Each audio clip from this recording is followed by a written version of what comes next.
She's one of the finest actors that the country has seen and a national award winner. But more than all of this, her thoughts on a progressive India is something that I'm most, enamored by. And in cinema, however, one thing that I must mention, which I was telling her, that every Friday a film changes. There was Rocky and Rani, which was a spectacular film that was made by Karan, and she was a prominent part of that film. That film changed to Ghumar, and you had Sammy Kher and everybody else playing parts in that. But the film changes, the box office changes, but there's one person who's central to cinema, and that's this lady. So I'm thrilled and delighted to be able to have this conversation, and thank you very much for agreeing to be a part of this organization and doing this for us. Shabana Azmi.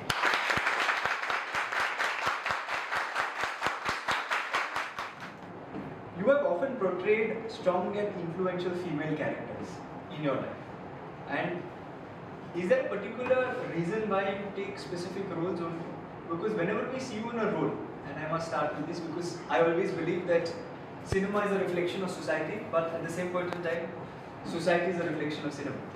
And therefore cinema has a profound impact on society. Therefore, whatever you've done on screen and the roles that you've chosen are inspired. Right from Makadi, where I saw you, all the way to now, all of these movies that I've seen also of yours, आपने बहुत सारे character लिए, but हर एक character में the important thing is that you are a strong person in that character. Is there a way that you choose these roles, and is there a specific reason, or is it just the script अच्छी थी तो उसके लिए मैंने select किया? No, I have to go back a little to my parents. My father, I.I.M.U.N, was a very respected Urdu poet, and my mother, Shabana Azmi, was a very respected actress. And my father was a member of the Communist Party, and up to the age of 9, I lived in a commune, which means there were 8 families living there, and we had a room which was literally 180 square feet to 200 square feet given to every comrade. All the money that my father used to earn used to be given to the Communist Party, and only 40 rupees a month would be given to him. Not only that, for 8 families we had only 1 bathroom and 1 toilet. Imagine. Wow. So I mean, there were exceptional circumstances in which we were brought up. अब उसमें हुआ ये कि what I saw around me was completely empowered women, in which there was no discussion on equality. They were equal in every way. For instance, when my mother would go away for her tours, sometimes as much as 3 months, my father would dress my brother and me up. He would take us to school. He would do all the chores that normally you expect a mother to do. So we took it for granted, that's how it would be. Then he wrote a poem as far back as in the 40s, which was called Aurat, in which it was a time when it was believed that औरत का ये काम है कि वो सिर्फ kitchen में बैठे और बच्चों की देखभाल करे. और इन्होंने कहा था, उठ मेरी जान मेरे साथी चलना है तुझे. उसमें एक जगह वो कहते हैं कि जिंदगी जहद में है, सब्र के काबू में नहीं, नब्ज़े हस्ती का लहू कांपते आंसू में नहीं, उड़ने खुलने में है निखर कमी गेसू में नहीं, जन्नत एक और है जो मर्द के पहलू में नहीं, उसकी आज़ाद रविश पर भी मैं चलना है तुझे, उठ मेरी जान मेरे साथ ही चलना है तुझे.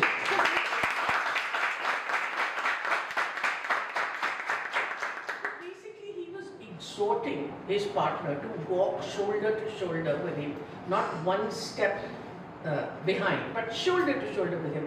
अब अगर मैं ऐसे खानदान में बड़ी हुई हूँ, तो obviously I will take equality of women for granted.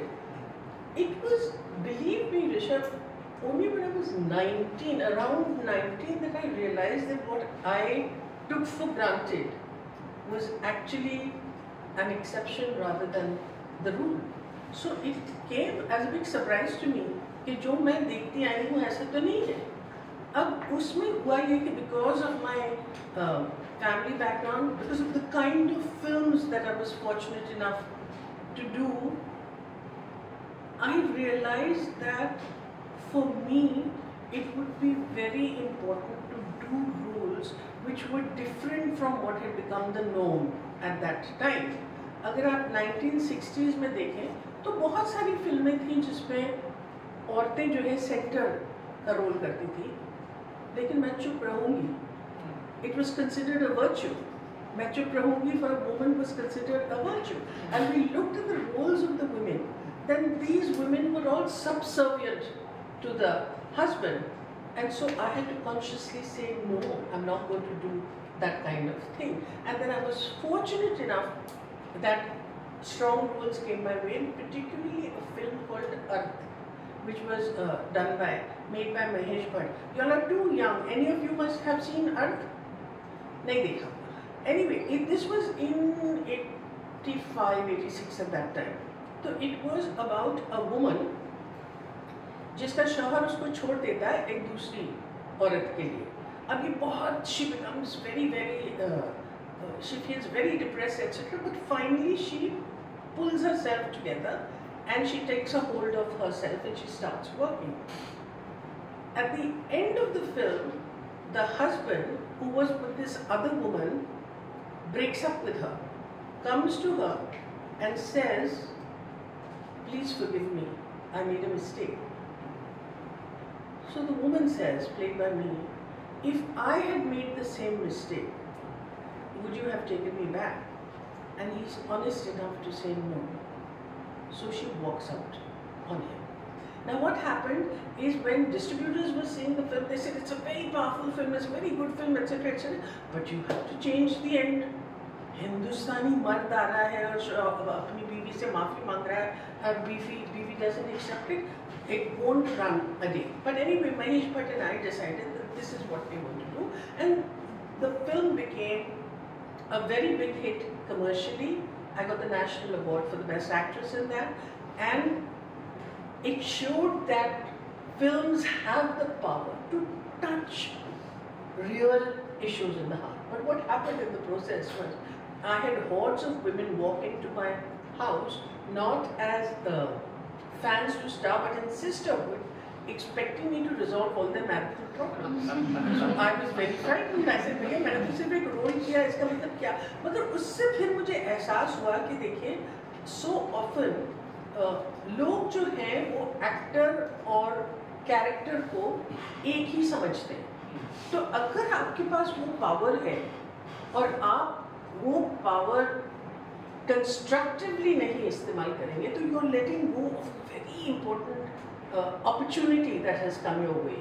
And that, for me, actually Earth was the beginning of my involvement with the women's movement, and then it went on with the slums, and then it went on to other things.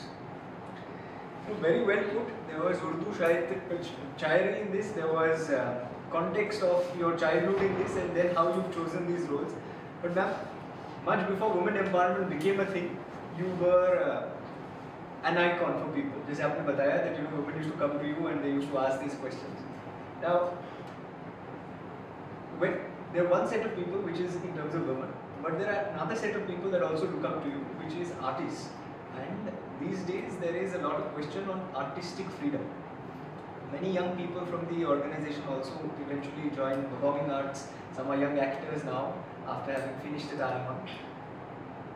Many of the conversations that are closed room conversations are that is the role of the censor board and censorship in our country increasing, and across the world for that matter? And should government ever regulate cinema, given the fact that today we live in the world of OTT? They have seen movies which technically the censor board would never allow them to see in a cinema hall, but that has been their choice of seeing this. And so in today's day and age, with the Hotstar and the Netflix of the world, is there the need for censorship? And what is your take on artistic freedom? See, I'm against censorship of all forms, but I think that that's not enough. if you say that you're against censorship, then you have to take responsibility also. There's no absolutes in freedom. You have to be aware of how it affects people, and especially when you're in a position that you can. But if we have, first it's not the censor board, it's the board of film certification. Okay? Because when you say censor, it means कि काटना ही है. When you say certification, it means कि according to the content ये adult है, कि ये universal है, कि ये PG है, कि इस तरह से. Okay? मगर हमारे यहाँ यही समझते हैं कि नहीं, काटने के लिए हम पैदा हो रहे हैं. अब what happens is that people are picked up randomly from the country according to the political dispensation of the day. और फिर वो तय कर लेते हैं. So that means you are saying that the morality of your country will be dependent on the political dispensation of the party in power, and your morality will change every 5 years. It's not acceptable. So what I have suggested several times is, instead of us following the British system, which is what we do, अगर हम US का system follow करें, it's a better system. Because what you do in the US is you have a committee of directors and people from the film industry themselves, and then they decide. ये इतनी तो responsibility उनकी है कि भाई अगर ये जो है it is almost bordering on pornography, then it cannot be shown to children. So then you say yourself, अच्छा मैं ये काटने के लिए तैयार हूँ. या अगर आप ये कहें कि नहीं मैं कुछ भी काटने के लिए तैयार हूँ, तो फिर आप XXX करो. तो you are showing the responsibility, and you are a director, you are an artist, you're a filmmaker, so you understand much more about how films can be clipped. That is a better situation. And you briefly touched upon how politics plays a role in cinema, and I've seen this over the last decade and a half since I've started reading and understanding a few things, and there's much more to read and understand. But I've grown up in an India which has had, and I've said this many a time, where there are 3 million temples and 200,000 mosques, where there are 100,000 churches across the country, and it's an inclusive, democratic, secular nation. Today the idea of India is hotly debated, whether it is the constitutional idea of India that particular dispensation believes in or does not believe in. And the term India in itself is hotly debated now. So in such an environment that exists, where there is extreme polarization, and the polarization is to the extent that people are ostracized. If you are from a particular belief system, then you are bracketed. You're given perks, and sometimes your wings are cut. And I've seen this happen with people from the organization, the ones who've gone ahead and done many things. To that end, what is the India that you would like to see in 2047? I have a very clear idea of India, and that idea of India comes from a constitution which is one of the best constitutions in the world. I think that what is being done deliberately is that confusion is being created between what is patriotism and what is nationalism. So nationalism में अब nationalism हम पे हावी कर रहे हैं, और nationalism में बोल रहे हैं कि अगर आप कुछ भी criticize करें, then you are anti-national. But we are criticizing because we love the country and because we want to set what is going wrong. According to the constitution, not just according to ideas in our head, we are claiming our citizenship, we are claiming our citizens' rights, and we are saying, हमारी constitution में ये लिखा हुआ है, ये गलत है, ये मत करो. तो इसकी वजह से आप anti-national कैसे बन गए भाई? आप unpatriotic कैसे बन गए? What worries me a lot is Muslim fundamentalism and Christian fundamentalism and Sikh fundamentalism is regarded as anti-national. But Hindu fundamentalism very happily hides behind the National. of cloak of nationalism. How is that acceptable? मैं जिस मुल्क में पैदा हुई हूँ और जिस किस्म के माहौल में मैं रही हूँ, वहाँ composite culture is my most important value, because the way we have been brought, हमारी जो गंगा जमनी तहजीब है, respect for each other and accepting of differences. ऐसा थोड़ी है कि हम बोलेंगे कि नहीं हम में कोई difference ही नहीं है, difference है but we accept it. This is the atmosphere in which I grew up. और मुझे ऐसा लगता है कि ये हमारे हाथ में से जाता हुआ नजर आ रहा है, and unless we do something about it, it's going to be very dangerous. देखिए ये बोलते हैं कि if you put a frog in boiling water, the frog jumps out and saves itself. But if you put the frog in lukewarm water and then slowly turn the temperature up, this frog doesn't realize and dies. We are like those frogs that have been put in this tepid water and the temperature is going on being risen and we are not even aware of it. ये मेरे लिए बहुत ही unacceptable, because my country is a very beautiful country and it is a country which इसकी जो diversity है ये सबसे बड़ी स्ट्रेंथ है. एक मिनट, डाइवर्सिटी में ये भी होता है कि there is a confusion between what identity is. Now, identity should not be a melting pot in which all individual identities are submerged. Identity should be like a colorful mosaic in which it contributes to the larger whole, but it still can be seen as individual. That is what my India guarantees me under my constitution.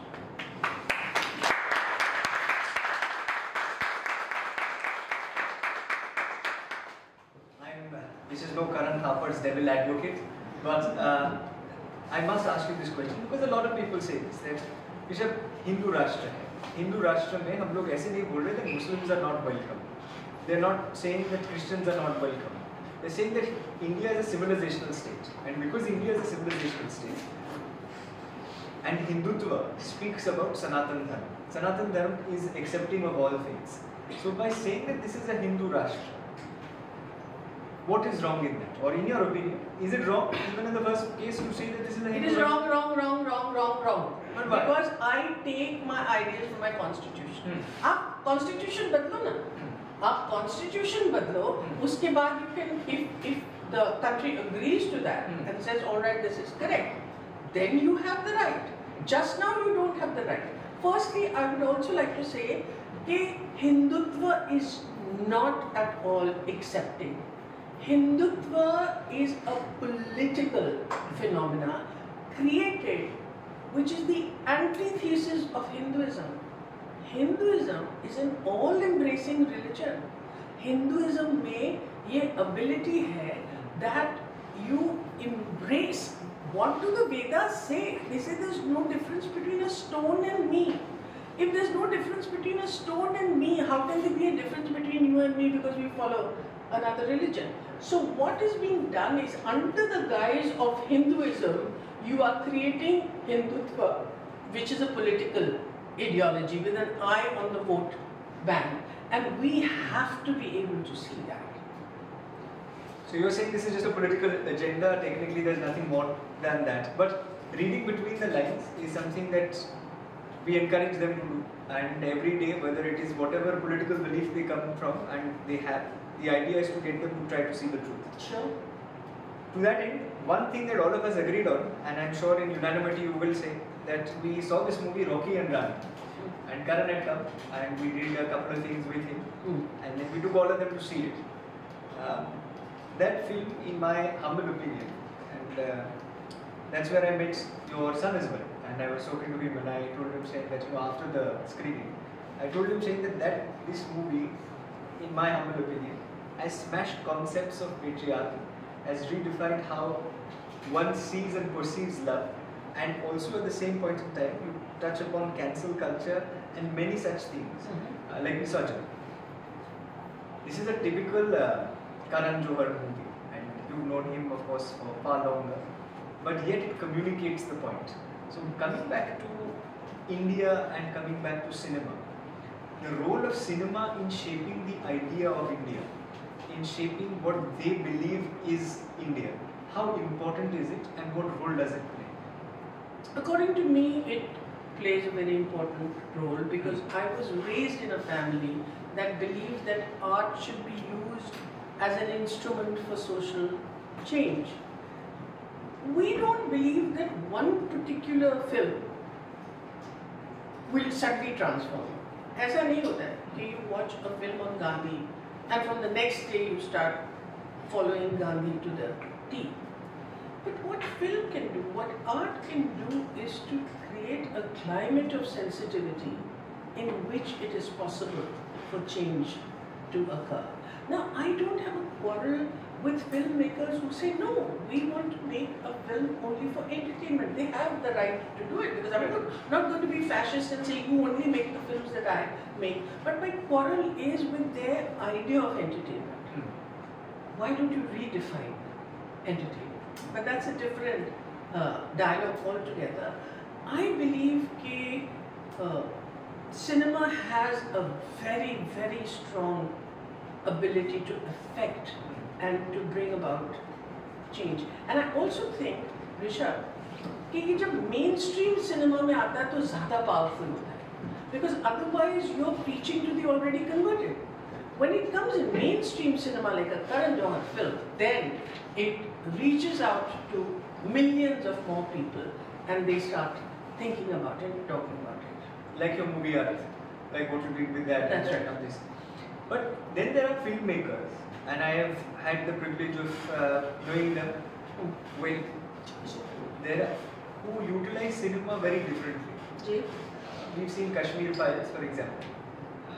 We've seen the Kerala story. They utilize cinema in order to prove a point. Whether the point is correct or not, I cannot comment. But the only thing is that it is in order to prove points and direct society in a particular direction, pushing agendas.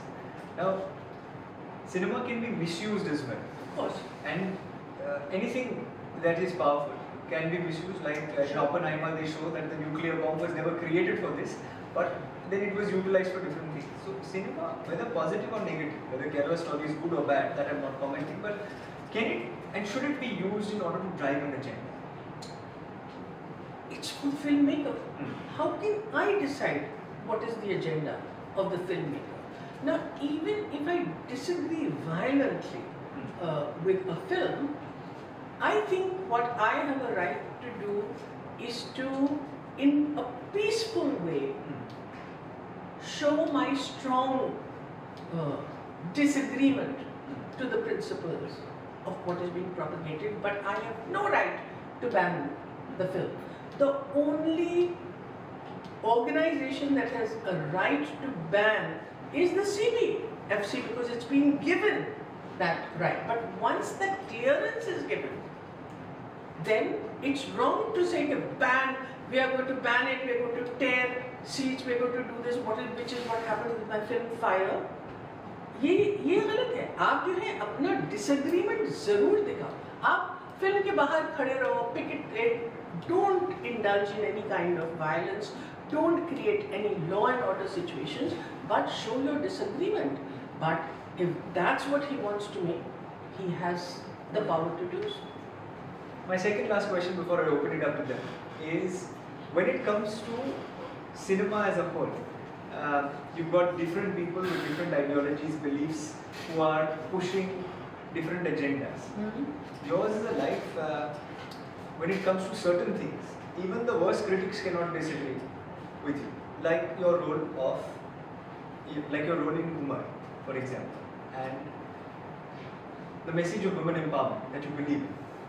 Even the ones who are diabolically opposite to you say that yes, Shabana Azmi, when it comes to feminism, she is an exemplar of that. Now, my question to you in that context is this, that have we lost the ability, and I say this fully cognizant when we talk to young people and also to the older one, have we lost the ability to show them, and therefore I'm asking you this question, that there is yet the possibility of learning from everybody? I only say this because of personal experiences like writing a book, which I will tell you a little later about, and people have asked me, saying, Rishabh, how can you learn from A and B? Either you learn from A or you learn from B. So, is there the possibility that there is some amount of good in everybody? Like that saying which says that no man is perfect, but there is some amount of perfection in every man. So, does that yet exist in our society, or do you think that now we live in a world of what some would call extremes? Of course, we are moving very strongly towards extremes. But I think the only way one can have a dialogue is if one listens to what the other person is saying. If I cut myself off completely from what you are saying, there's no way that I can find any way of cutting through you by dialogue. मैं आपको cut कर दूँगी तो फिर क्या?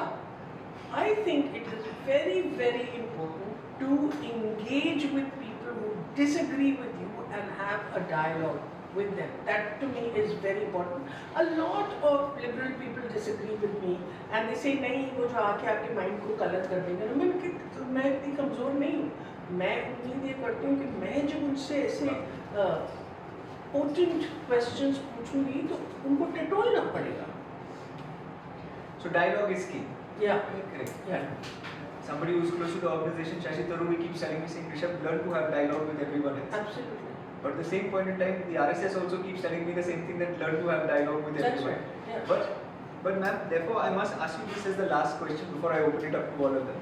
That as much as dialogue is important, and therefore this dialogue is very important, and I must ask you that from the life that you've led, if there were 3 leadership lessons that you would have picked up from your life, because all of them lead teams, the ones who come from outside the city, all of them are in charge of their respective cities or states and lead departments. They are much more prolific than me. As soon as they open their mouth, you'll be able to tell. But the idea is that what would be those 3 leadership lessons that you would pass, or even one for that matter, from your life? I always feel that leadership is about inspiring. It's not about instructing. It isn't about saying कि बस ऐसा करो और वैसा मत करो. It's so that the vision that you have as a leader, that vision should be able to permeate the person. There's a difference between management and leadership. Although sometimes the leader also has to manage. मगर leadership का काम nitty gritty में micro चीजों में नहीं है. It's actually to inspire. And when you can inspire when you have a team that respects each other, that respects you. You must respect your team and have the floor open for dialogue. Lekin, there are certain points in life when you have to take the decision. And when you take the decision, that's what leaders. You cannot say कि अब सब लोग जो है decide करेंगे कि इसको कैसे करना चाहिए.